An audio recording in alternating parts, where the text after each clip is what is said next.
So, good day everyone. May I request to please stand up for the opening prayer?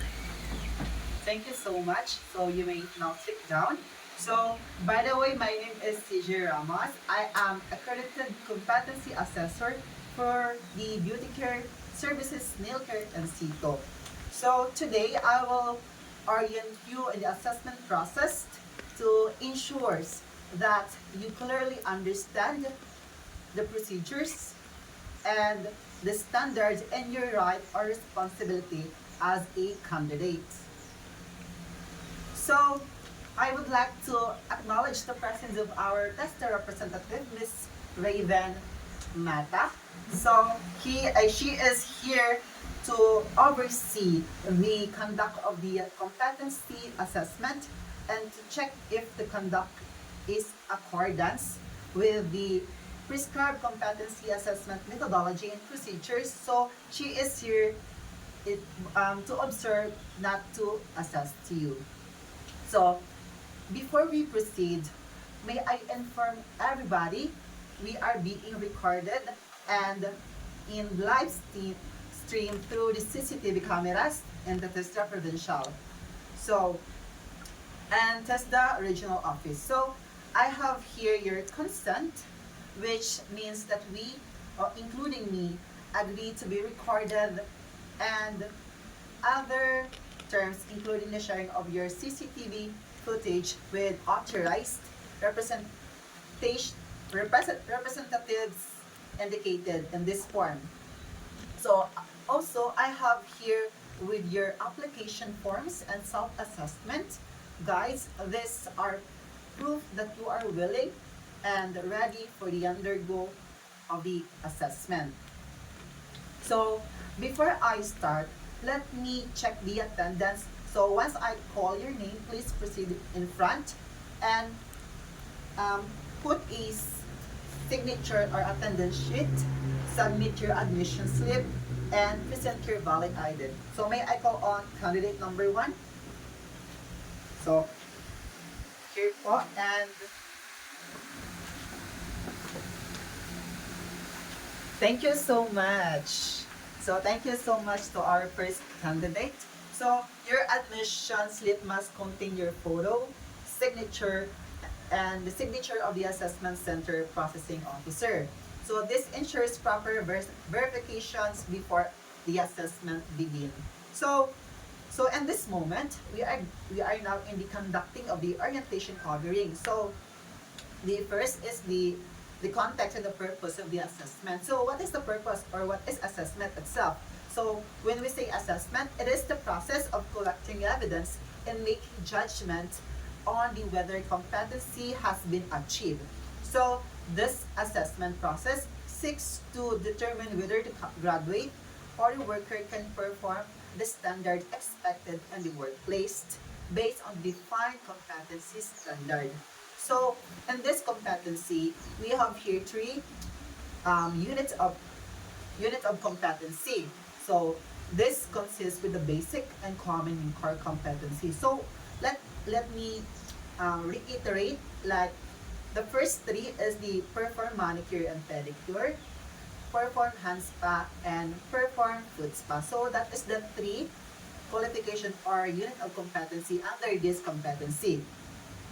So you will be assessed based on the performance criteria, required knowledge and skills, and evidence guide specified in the training regulation. So, if na-check niyo na po yung training regulation po natin, nakikita po doon yung mga required for this competency.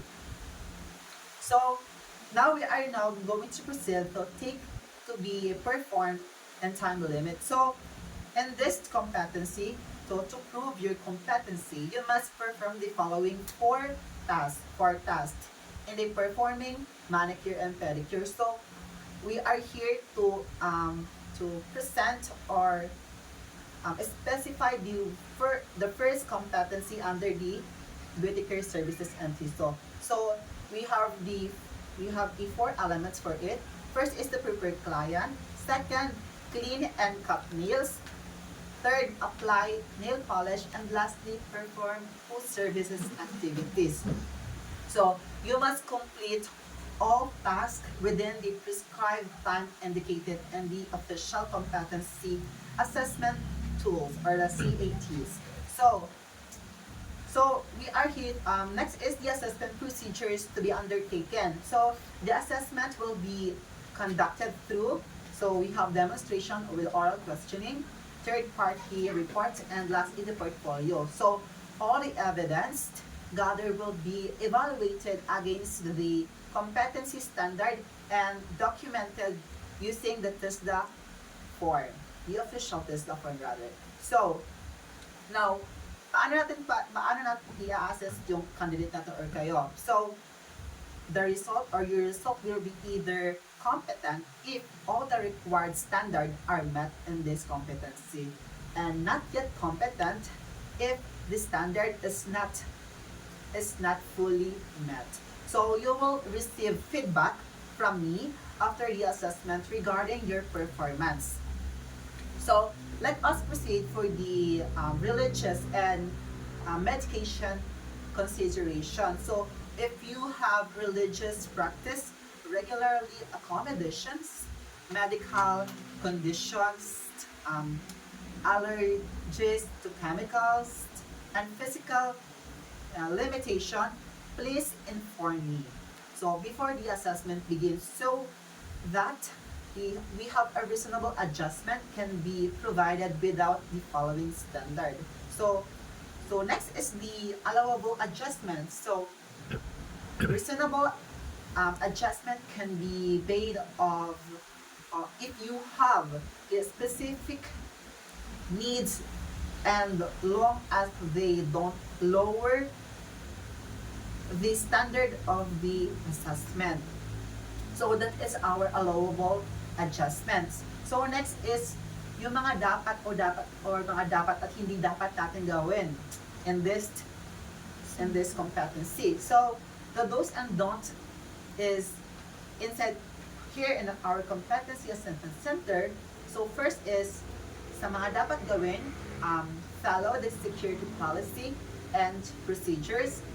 Next is to follow the rules in our facilities. So, ang mga hindi dapat natin gawin is the using a cell phone during the assessment and taking photos. That is not allowed here in our competency. So next is leaving the premises of the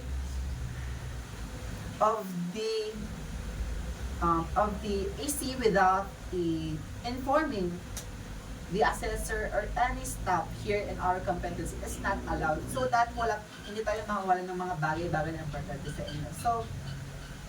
So next is loitering on the premises. So that is our don't and don'ts here in our center. So next is the rights and appeal system. In case you not satisfied of your feel that this assessment is unfair, you have the right to appeal. So kapag hindi kayo satisfied sa assessment natin na ginawa, you have the right to appeal. Or you have the right to write a letter addressed to the AC manager right after the assessment. So after lang po siya ng assessment dapat gawin natin. So if you reduce any irregularities or disagreements during the conduct of the assessment, you may appeal or sign the rating sheet with the CARs. Okay? So next is the insurance and validity of the NC and COC. So the TESDA, or Technical Education and Skills Development Authority, implemented the e-certificate system starting on March 20, 2026. So with full implementation beginning January 20, 2027, if you pass the assessment and choose the e-certificate, your national certificate or NC will be sent to your registered email within 1 day. So 1 day lang po siya. Make sure your name and the email are correct. So dapat issue natin na yung nilagay natin names and email are correct so that ma-send po natin yung e-certificate natin through online. So next is and after that, print the e-certificate on a clean with the A4 paper, and if it dry seal, dapat naka-dry seal siya, and bring to the nearest TASDA provincial office around your area for free verifications and sealing. So, for paper-based NC naman, during the allowable period, it is valid to 5 years, can be claimed after 3 working days with CARS. So, a passport size photo within the background with a clear or color of a name tag, and a 50 pesos fee if claimed by a representative only on accredited officers and immediate member or family member up a second degree is allowed with the proper authorizations and IDs and IDs. So renewal also requires a photocopy of the NCs and related certificates of employment. So yan po natin. So our last is the reassessment procedure. So sa reassessment procedures naman, for full qualifications, assessed as not competent may apply for the reassessment anytime at his or her convenience. So reassessments shall only focus on the specific areas not satisfactorily achieved. However, the candidate shall pay the full assessment by promulgated by the TESDA board. So this concludes our orientation for today. If you have any questions, clarification, or voluntary action, you have right to raise your hand now, and if none, please prepare your materials and will for further instruction. So that ends my orientation for today. Thank you so much.